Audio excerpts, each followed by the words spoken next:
I was born on the way to the nearest refugee camp in Uganda.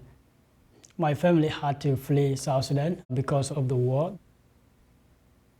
A lot of people were killed, a lot of people were displaced. My family have been in a refugee camp for 25 years. I grew up there.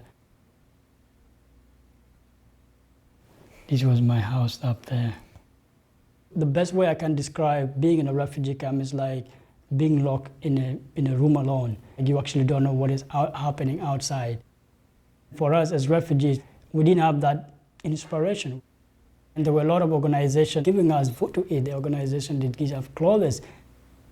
But JRS was so different because it was focusing on education.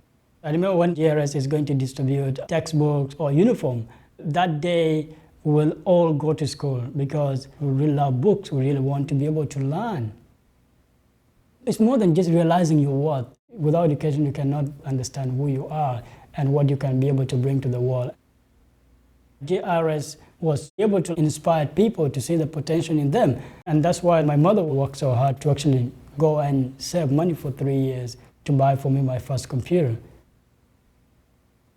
She understands that education is important for me and I would do anything to be able to learn. That moment really changed my life.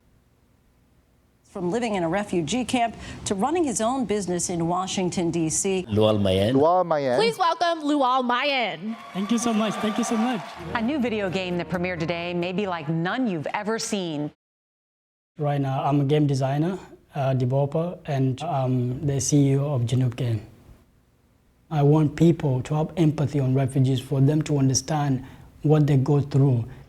I'm making Salam. It's a game that teach people about refugees. In the game, you have to take a refugee from a war-torn country to a peaceful environment. In the game, you have to buy food, you buy water, you buy medicine when your character is hard. You're actually buying somebody in a refugee camp, those resources.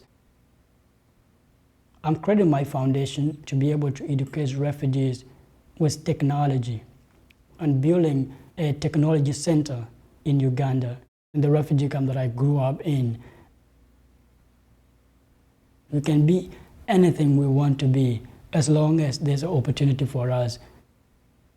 For refugees, that's something they yearn for. And when they find it, they don't let it go. Every single day, there is a refugee that is experiencing the same thing that I experienced 20 years ago. Hearing their stories is important, but telling them what they can be able to accomplish is a different thing. That's something that really JRS was able to do, to walk beside me and believe in me.